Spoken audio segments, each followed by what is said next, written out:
Law enforcement with an update today on the deadly attack on that church in Michigan. 4 killed, several more injured after the suspect drove his truck into the church before opening fire and setting the building on fire. That in spite of a fast response by the law enforcement, neutralizing this suspect within minutes. Let's bring in the former Detroit Police Chief, Ralph Godbee, on this. Good to have you back, Chief. This, what stood out about this one to you? Well, Connell, it hit so close to home. Ironically, the church that I serve at, we have a location in the Burton and Flint area.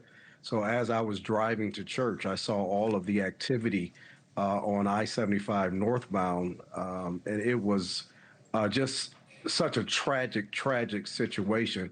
But the first responders, they followed all of the active shooter protocols. The shooter was neutralized.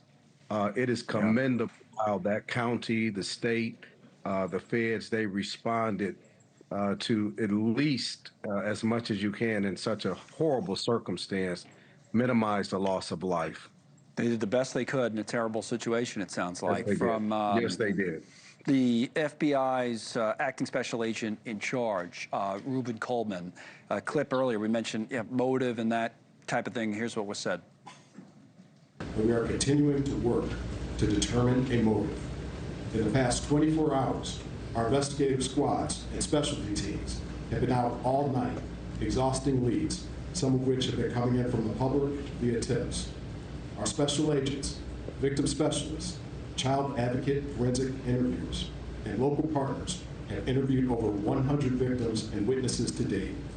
Sometimes after covering so many of these things in such a short amount of time, I end up asking myself, why does the why matter? Does it, and if so, why?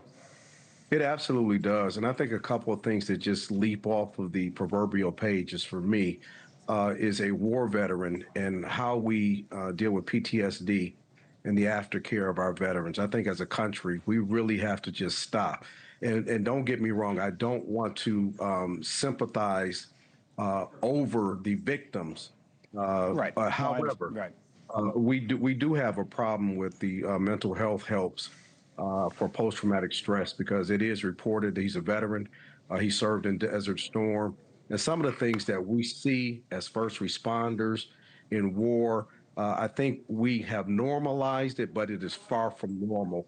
And obviously this shooter is at a point that regrettably it costs life.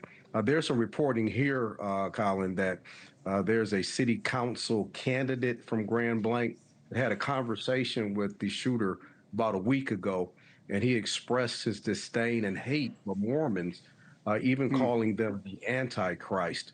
So you put that mentality with a post-traumatic stress victim that has not been fully mitigated from a mental health standpoint. It is a very toxic. That's the theme, right?